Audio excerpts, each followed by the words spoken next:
This is the truth about dealing with random chance, which is exactly what we do as traders. We are dealing with randomness.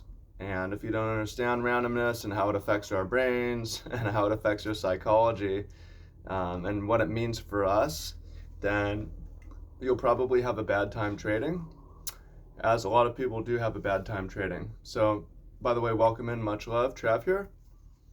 Hope you're doing good. Welcome to my space. The first thing that's important to note, not everybody mentions, but people know intuitively, randomness is extremely addictive. I cannot tell you why intermittent reward is so addicting, but it is. And essentially, if you have a rat and every time he pushes the button, he gets food, he gets bored of it. He only pushes it when he needs food. But if sometimes he gets cocaine and the other times he gets punched in the face and it's random, he gets hooked on that. And that's exactly what we're doing as traders. It's extremely addictive. It's more addictive. Intermittent reinforcement is more addictive than it's more addictive than drugs. It's more addictive than caffeine, alcohol. Can be. Depends on the individual. But you might because of that, you might confuse being passionate about the charts with just being addicted to trading. You might confuse being so interested in it with just being addicted. And it's something that I struggle with, something that a lot of traders struggle with. It's just essentially it's gambling.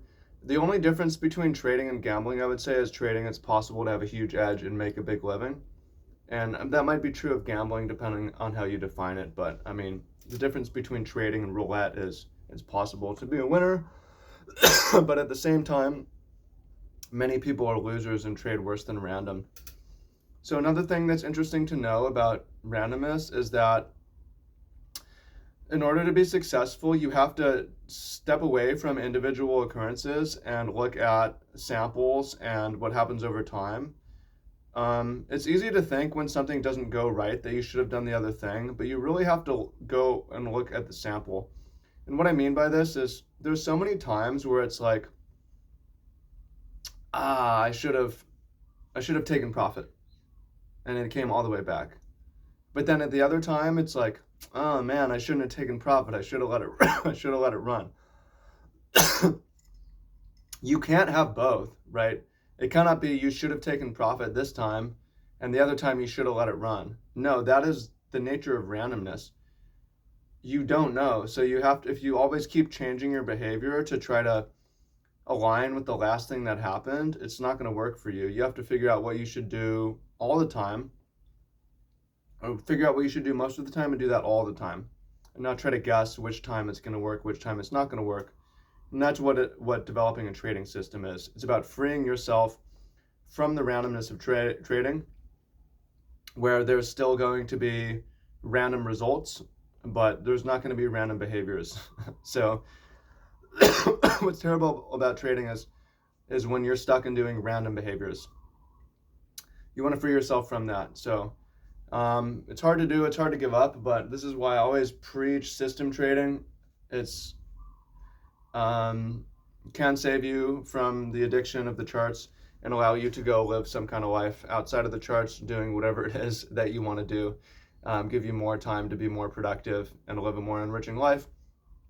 And also at the same time, it can help you be more successful in your trading because you aren't trading like a gambling addict, and now you're trading with with a non-discretionary rules-based system. So that's my message for you today. If you want to check out our system, there's a link down below. The goal is trying to free people from this chart addiction and help them make money and give them something they can stick with and run with. So if that's you, there's a link to it down below. Go check it out. And yeah, what else do you know to be true about randomness and chance? Share it down below. I look forward to hearing what you have to say in the comments. Much love. Peace.